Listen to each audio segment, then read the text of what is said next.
Friends, നമുക്ക് എല്ലാവർക്കും ലൈഫിൽ സങ്കടം വന്നിട്ടുണ്ട്, ശരിയല്ലേ? ആ സമയത്തെല്ലാം നമ്മൾ കരഞ്ഞിട്ടുണ്ടായിരിക്കും. പക്ഷെ പല ആൾക്കാരും കരയുന്നത് പല രീതിയിലാണ്. ചില ആൾക്കാർ സങ്കടം വരുമ്പോൾ ഉറക്കെ നിലവിളിക്കും, ചിലരാണെങ്കിലും മൈൻഡിൽ സപ്രസ് ചെയ്തിട്ട് വളരെ സൈലന്റ് ആയിട്ട് കരയാറുണ്ട്. അപ്പൊ പലരും പല രീതിയിലാണ് എന്ത് ചെയ്യുന്നത്, അവരുടെ ഇമോഷൻസ് എക്സ്പ്രസ് ചെയ്യുന്നത്.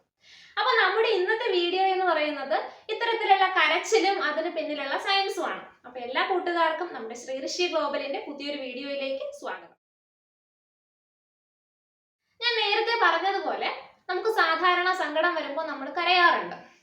ആ സമയത്തെങ്കിലും നമുക്ക് സാധാരണ തോന്നാൻ സാധ്യതയുള്ള ഒരു ചോദ്യമാണ് അല്ലെങ്കിൽ ഒരു സംശയമാണ്, എനിക്ക് എവിടെ നിന്നാണ് ഇത്രയും കണ്ണുനീര് വരുന്നത്, അല്ലെങ്കിൽ ഇത്രയും കണ്ണുനീര് എന്റെ കണ്ണിൽ എവിടെയാണ് സ്റ്റോർ ചെയ്ത് വെച്ചേക്കുന്നത്? ഇത്തരത്തിലുള്ള സംശയങ്ങളെല്ലാം ഒരു കോമൺ വ്യക്തിക്ക് തോന്നാവുന്നതാണ്, സ്വാഭാവികമാണ്.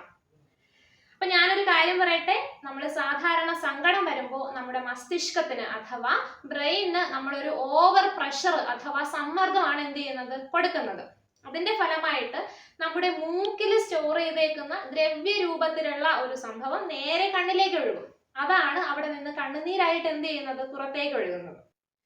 അപ്പോൾ ഈ സമ്മർദ്ദത്തിന്റെ ഫലമായിട്ടാണ് മൂക്കിൽ സ്റ്റോർ ചെയ്തേക്കുന്ന ഈ ഒരു ദ്രാവകം കണ്ണിലേക്ക് ഒഴുകുന്നതും അവിടെ നിന്നത് കണ്ണുനീരായിട്ട് പുറത്തേക്ക് വരുന്നത്.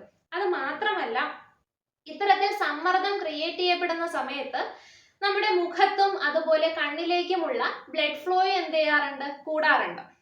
അതുകൊണ്ടാണ് നമുക്ക് അത്രയും നേരം കണ്ടിന്യൂസ് ആയിട്ട് എന്ത് ചെയ്യാൻ പറ്റുന്നത്, കരയാനും സാധിക്കുന്നത്. അപ്പൊ ഇത് ആക്ച്വലി നമ്മുടെ കണ്ണിൽ സ്റ്റോർ ചെയ്തേക്കുന്നതല്ല, നമ്മുടെ മൂക്കിൽ സ്റ്റോർ ചെയ്തേക്കുന്ന ദ്രാവകമാണ് കണ്ണിലേക്ക് പോകുന്നത്. ഓക്കെ, അപ്പൊ ഇനി എന്ത് ചെയ്യുക, ആരെങ്കിലും കരച്ചിലിന് പിന്നിലുള്ള സയൻസ് നിങ്ങളോട് ചോദിക്കുകയാണെങ്കിൽ ഈ ഒരു കാര്യം അവർ കൂടി പറഞ്ഞു കൊടുക്കുക. ഓക്കെ, അപ്പൊ നമ്മുടെ ഇന്നത്തെ ഈ ഒരു ഷോർട്ട് വീഡിയോ എല്ലാവർക്കും ഇഷ്ടപ്പെട്ടെന്ന് വിചാരിക്കുന്നു. ആക്ച്വലി ഇൻഫോർമേറ്റീവ് ആണ്, എല്ലാവരും അറിഞ്ഞിരിക്കേണ്ട ഒരു കാര്യവുമാണ്. അപ്പൊ ഇത്തരത്തിലുള്ള കുഞ്ഞു കുഞ്ഞു വീഡിയോസിനും ഇൻഫോർമേഷനും ആയിട്ട് നമ്മുടെ ചാനൽ എന്ത് ചെയ്യുക, സബ്സ്ക്രൈബ് ചെയ്യുക. കൂടാതെ മറ്റൊരു വീഡിയോയിൽ പുതിയൊരു കണ്ടന്റുമായി വരുന്നത് വരേക്കും എല്ലാവർക്കും നല്ല നമസ്കാരം. താങ്ക്